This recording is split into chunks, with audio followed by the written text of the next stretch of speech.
Pommes, poires, pêches, figues, amandes, jujubes, c'est 16 espèces, 420 variétés, 2000 arbres que l'on trouve au domaine de la Thomasine. Le but de cette maison de la biodiversité à Manosque, c'est de sauvegarder les variétés anciennes pour l'avenir. Et ça, c'est très prioritaire.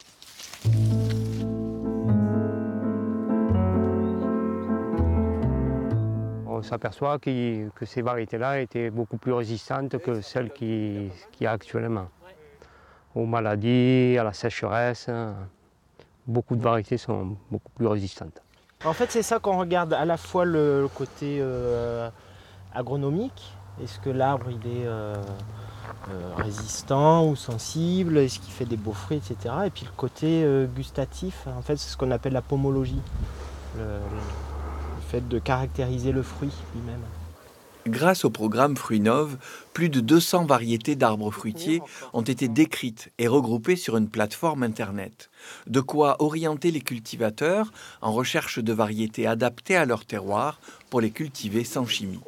Après-guerre, il y a eu une dynamique commerciale et une explosion de tout ce qui est industrie des produits phytosanitaires. Avec des logiques commerciales qui ont fait qu'on a privilégié des variétés très homogènes, très calibrées, etc., mais très sensibles aussi. Le verger français, en 1880-1900, comptait 2000 variétés de pommiers. Beaucoup de ces variétés ont énormément disparu. Aujourd'hui, on trouve à peu près 10 variétés qui sont commercialisées.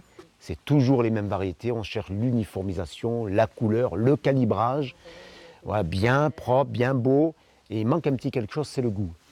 Gérée par le parc naturel régional du Luberon, la Thomasine ne fait pas que travailler au retour d'anciennes variétés en liaison avec des pépiniéristes. Le domaine propose également des stages de formation, de la sensibilisation pour les scolaires et des visites guidées pour le public. Dans les années 60-70, en Provence, on vendait ça dans des petits cornets de frites, dans les rues de Marseille.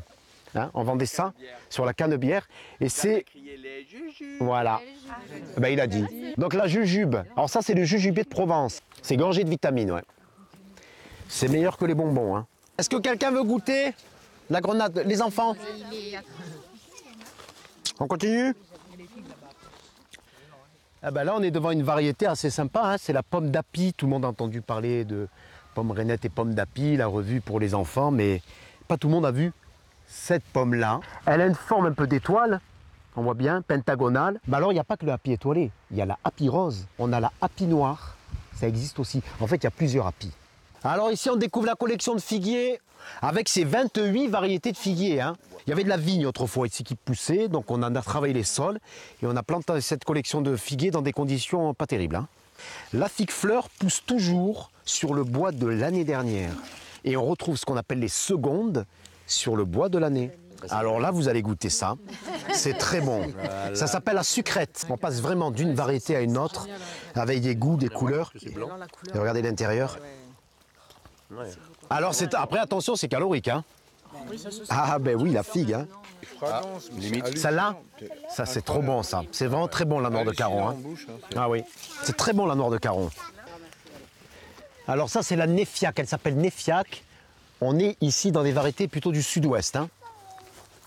Quand je vais l'ouvrir, vous allez voir. Wow. Alors on voit qu'il y a une peau assez fine. Donc ça c'est un transportable. Hein. Oui, de la transporter d'ici à Manosque. Voilà sa couleur. Toute l'année, la production de fruits cultivés sans engrais ni pesticides est en vente sur place. Et le premier dimanche de décembre, la Thomasine propose une journée des fruits et saveurs d'autrefois avec des pépiniéristes, des artisans et des conférenciers. À consommer sans modération.